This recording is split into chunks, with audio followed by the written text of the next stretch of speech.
Hello guys, welcome to my channel. आज हम discuss करने वाले हैं ब्रिटानिया के बारे में। कल के दिन इसका रिज़ल्ट है, 23 तारीख को इसका रिज़ल्ट है।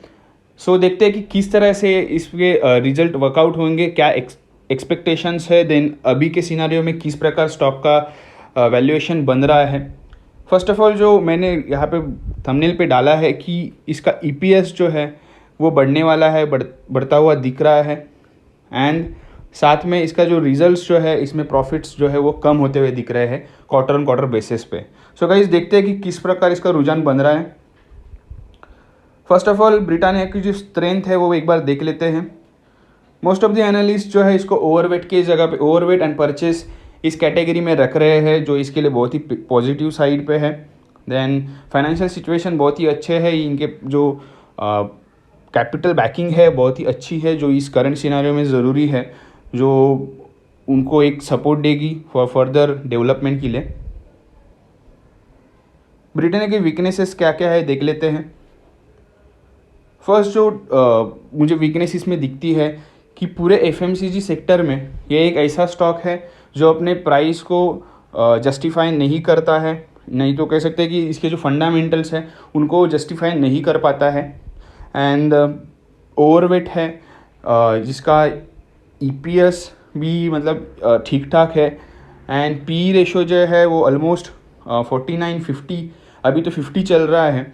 सो ओवरऑल ये अपने शेयर होल्डर्स को इसके हिसाब से ठीक से डिविडेंड भी नहीं दे पाता है। अगर आप इसका डिविडेंड यील्ड देखोगे तो सेक्टर में सबसे कम है, मतलब ऑलमोस्ट ये 0.50 का इसका डिविडेंड यील्ड है। वही अगर मैं नेस्ले इंडिया या एचयूएल का देखूं तो इनके ऑलमोस्ट 1% की डिविडेंड यील्ड है।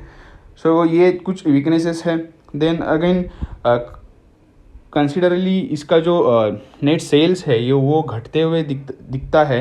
From last 3-4 quarters continue basis पे इसका जो नेट सेल्स है उसके ऊपर इम्पैक्ट आते हुए दिख रहा है। जिस तरह से बीच में पार्ले जी ने कहा था कि जो 5 रुपीज़ का जो उनका बिस्किट का पैकेट है वो भी, उसका भी सेल्स नहीं हो रहा है। सो आप समझ सकते हैं कि लोगों का जो रुझान है वो हेल्दी फूड की तरफ जा रहा है। हालांकि इसने भी अपने बहुत सारे प्रोडक्शन जो है वो शिफ्ट कर दिए हैं हेल्दी प्रोडक्ट्स में, ये भी फोकस कर रहा है। सो ये इसके लिए फ्यूचर में अच्छा रहेगा। राइट नाउ भी देखते हैं कि किस प्रकार से फंडामेंटल्स बन रहे हैं। यहाँ पे जो एक्सपेक्टेशंस है Q2Q बेसिस पे, जो पहला क्वार्टर है उसमें हम देखते हैं कि क्या एक्सपेक्टेशन है।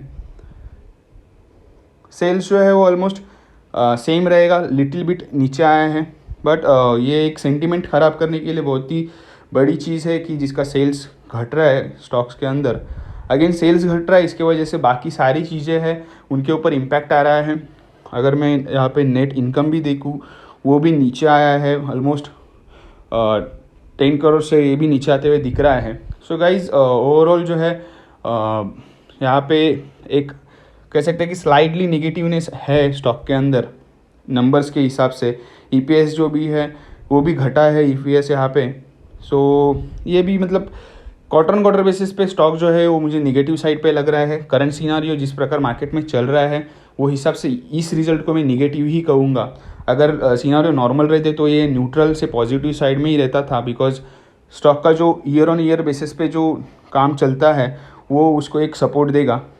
अभी हम देखते हैं कि ईयर ऑन ईयर बेसिस पे किस प्रकार रुझान बन रहा है। ईयर ऑन ईयर बेसिस पे सस्टेनेबल ग्रोथ होते हुए दिख रही है।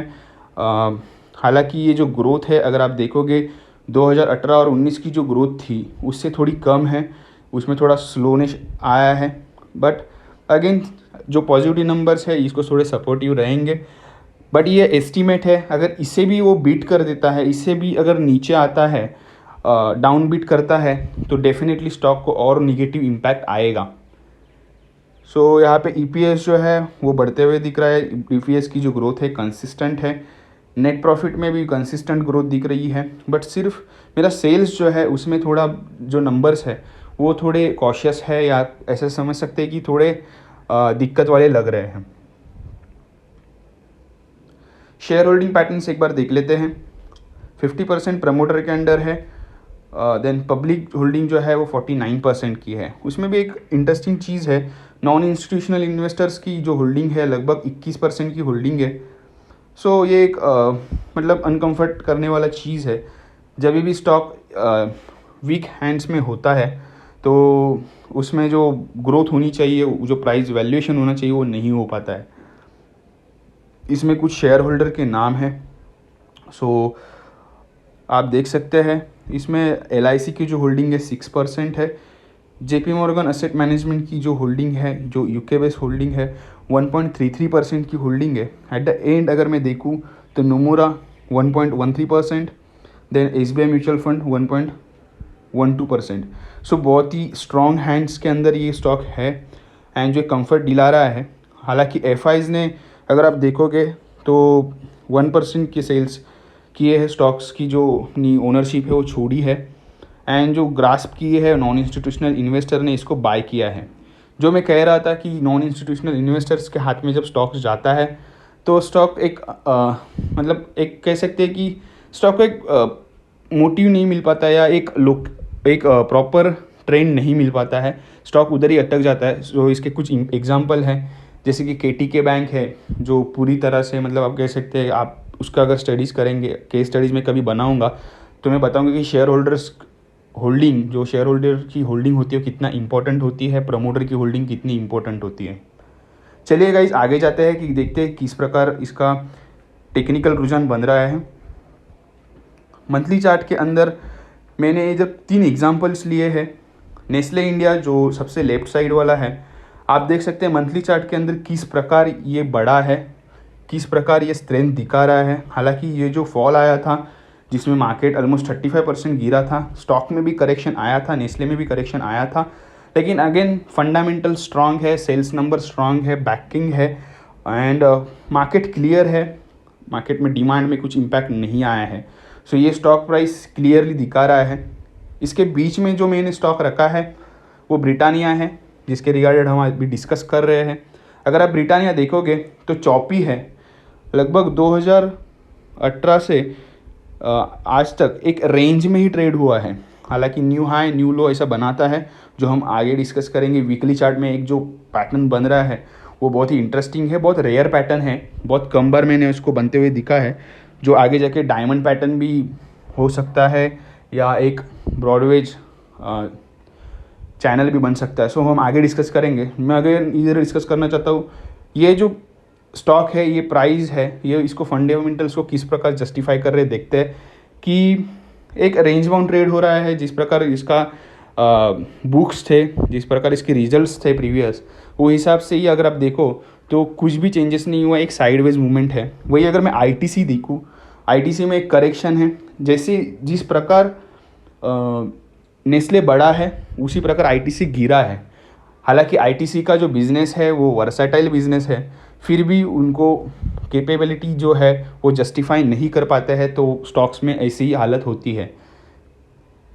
सो गाइज कंक्लूजन ये है कि ब्रिटानिया के लिए स्कोप है, बट एक रेंज बाउंड ट्रेंड हो रहा है because of the fundamentals. Weekly chart में जो एक इंटरेस्टिंग चीज़ मुझे लग रहा है, ये एक चार्ट पैटर्न जो बनाया है वीकली चार्ट के अंदर ब्रिटानिया ने, वो बहुत ही रेयर है। ये चार्ट पैटर्न आगे जाके एक डायमंड शेप भी लेता है, जो उससे भी रेयर होता है एंड बहुत ही डिफ़िकल्ट होता है एक इंडिकेशंस देने के लिए। अगेन ये जो टाइम फ्रेम है ये भी वीकली है, तो आप समझ सकते हैं कि इतना स्लो मूविंग स्टॉक है। हालांकि ट्रेडिंग के लिए ये स्टॉक मोस्ट प्रिपेरेबल है बिकॉज इसमें जो वॉलेटिलिटी होती है बहुत ज़्यादा होती है, बट डीमैट होल्डिंग के लिए ये स्टॉक जो है वो आपको कह सकते पोजिशनल वे में आप काम कर सकते हैं। बिल्कुल भी लॉन्ग टर्म के लिए लेके जाने जैसा स्टॉक ये नहीं है जो वीकली चार्ट में मुझे दिख रहा है। इवन हमने देखा कि जो मंथली चार्ट था उसमें भी एक चौपी था, एक चौपीनेस था, 1000-1500 रुपये की रेंज थी जिसके अंदर ही वो मूव होता है।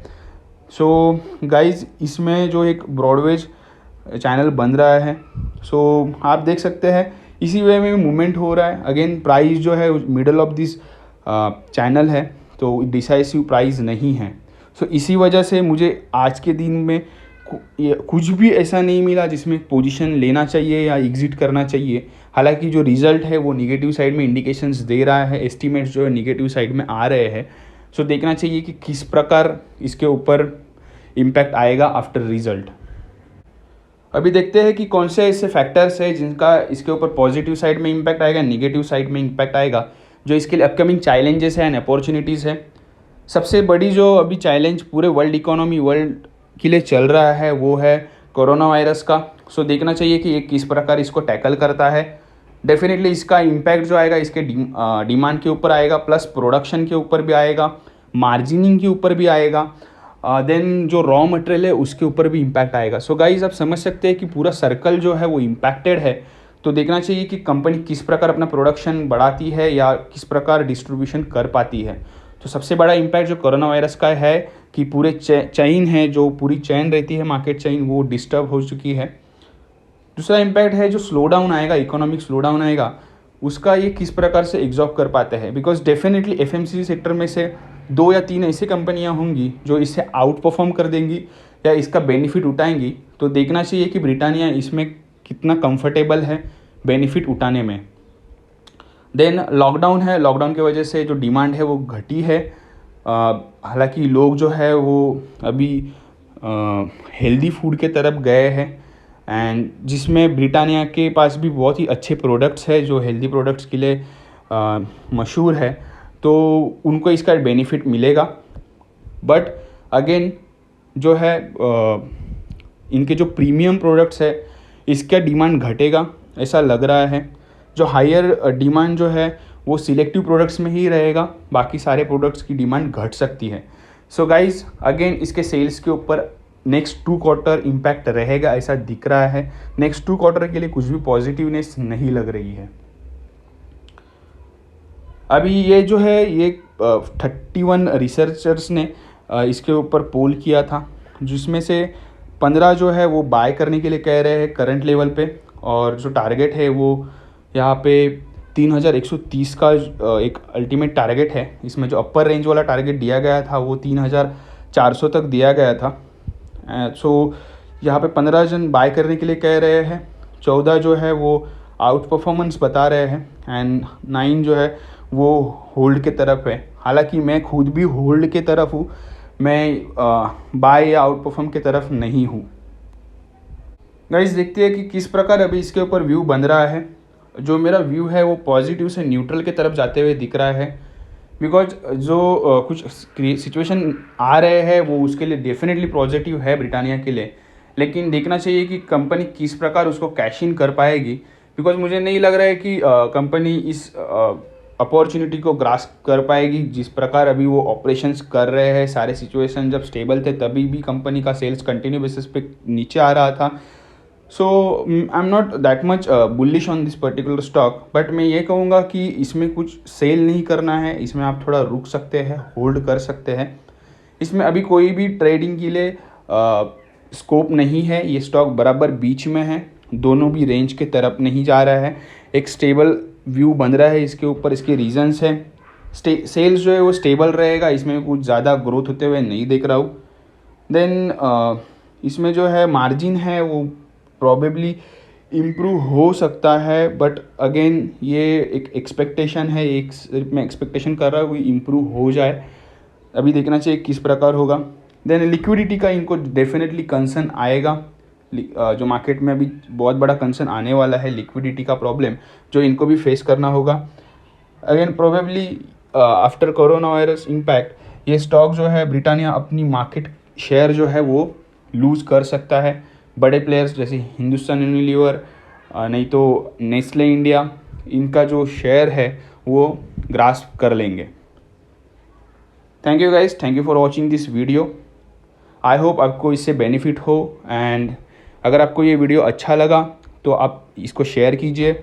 देन चैनल को सब्सक्राइब कीजिए। एवरीडे मैं अपडेट करते रहता हूँ चैनल के ऊपर, जो भी कुछ इंपॉर्टेंट न्यूज़ रहते हैं, या even everyday morning briefing market outlook में इस पर प्रोवाइड करता हूँ, जिसमें स्टॉक की इन्फॉर्मेशन देता हूँ। देन कौन सी ट्रेडिंग आइडियाज़ है, इंडेक्स स्पेसिफिक क्या व्यू बन रहा है, ग्लोबल इकोनॉमी में कौन से इम्पैक्ट चल रहे हैं या उसके क्या इम्पैक्ट हमारे ऊपर आएंगे, इसके रिलेटेड मैं डिस्कस करता हूँ उस वीडियो में। सो गाइज ये आपके लिए बहुत ही बेनिफिशियरी है। सो चैनल को लाइक कीजिए, सब्सक्राइब कीजिए और ये वीडियो को शेयर कीजिए। Thank you guys, have a nice day.